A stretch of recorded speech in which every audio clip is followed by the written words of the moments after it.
Hey, welcome back everybody. In our last video we talked about some rings.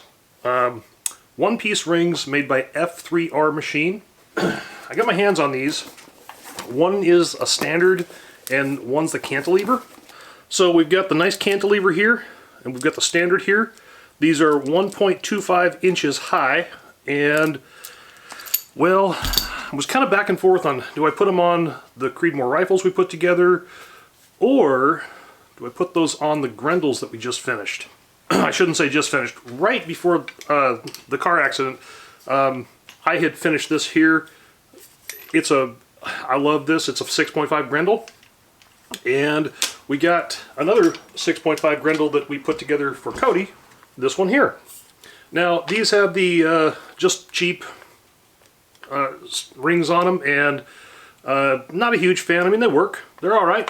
They get you by, but not the best. And I thought, you know what would really complement this thing is to put some of these F3RMachine rings on there. And we're going to get on the bench here and talk about these things. They're tanks. And you're going to see why they're tanks. But they're just over 8 ounces. They're heavy, but they're nice. Really nice. So, I think I'm going to put the cantilever on Cody's rifle. I'm going to put the standard on mine.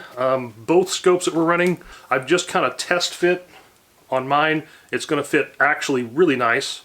So let's spin this around, talk about these rings real quick, get them mounted, and in the next video that we've got coming out, you're going to see us out at the range testing these. We're also going to be doing some other stuff too, so we're going to be reloading, and I've got a Mighty Armory die coming for the Grendel, and we're going to put that up against the Redding dies.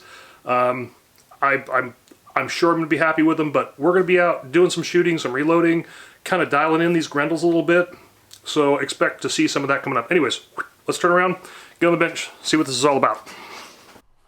Okay, so we took this old SWFA mount. Well, it's not that old, but we took it off because if you look at the quality of this thing compared to the F3R, huge difference, really big difference. Now this is 6061 aluminum, hard anodized from F3R. It's a really, really robust ring setup for sure. I love this binary dot system, so you can never mix up your caps. It is such a great design. I really do like that. And each cap is marked a little bit different, so it's impossible to mix those up. Now, if you want all the measurements and everything, you can get that right off their website, so that you can make sure that this setup here is going to fit your gun. You've got the standard, you've got the cantilever, both actually fit both our ARs just fine, no problems there.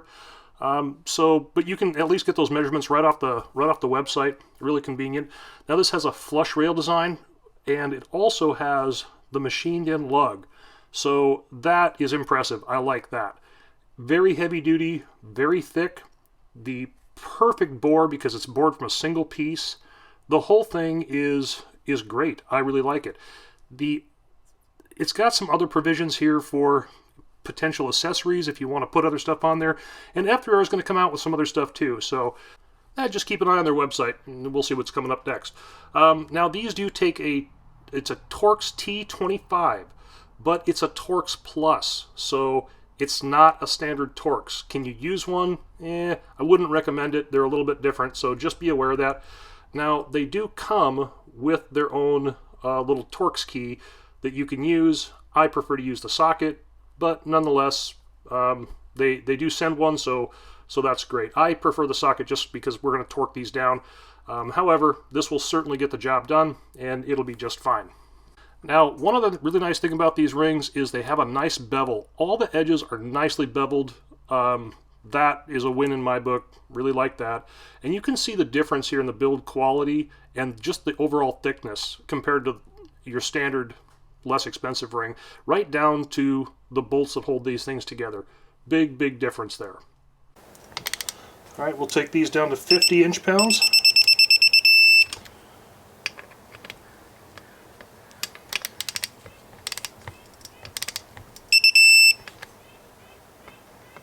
Okay, so all I'm going to do now is just kind of run these down. I've got the scope set up to where it's comfortable for my eye relief and everything. So I'm not going to torque these down yet because we're going to take this out back and just put it on a plumb line, make sure that the reticle is nice and square. Then I'm going to come back and just torque these to 16 inch-pounds, and make sure everything's lined up, and we'll go on to the next rifle. Okay, so we've got this all mounted up and checked it on the plumb line. Good to go here. And here on Cody's Grendel, we've got his all mounted up. Got everything set up to where everything just comes right into focus, looking really good. Can't wait to get out and put some rounds down behind these things. So let's talk about that really quick. So I've got some once fired brass, just some factory stuff here. We're going to go ahead and anneal all this stuff. Not today, different video. I'm going to start using the IMR 8208 powder. And I think we're going to run the 6.5 Hornady ELD match bullets. I'd run some of those prior, not reloads. Not my reloads, I should say. They did pretty well, so I'm going to see what we're going to do with that. But we're going to go through that process here in the next video. Get out, shoot this thing. I'll do a follow-up on these mounts. We're going to be taking a look at these scopes. They're not new to us, but they certainly serve their purpose. They're very nice scopes for that reticle in there is very usable, very, very usable. And the overall quality on those things isn't too bad. Not too bad at all.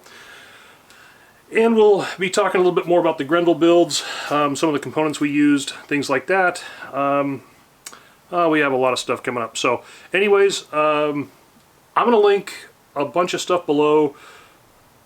Especially top of the list is going to be F3R. Email them, check out their website. They got a phone number listed. Good guy to talk to. Cody is his name. He's a wealth of knowledge. He makes a good product. It's all made in the United States. That is a huge bonus to me. Support local economy. They're made out of Wisconsin. All locally sourced. So anyways, thanks for watching. We'll catch up with you guys real soon. See you next time.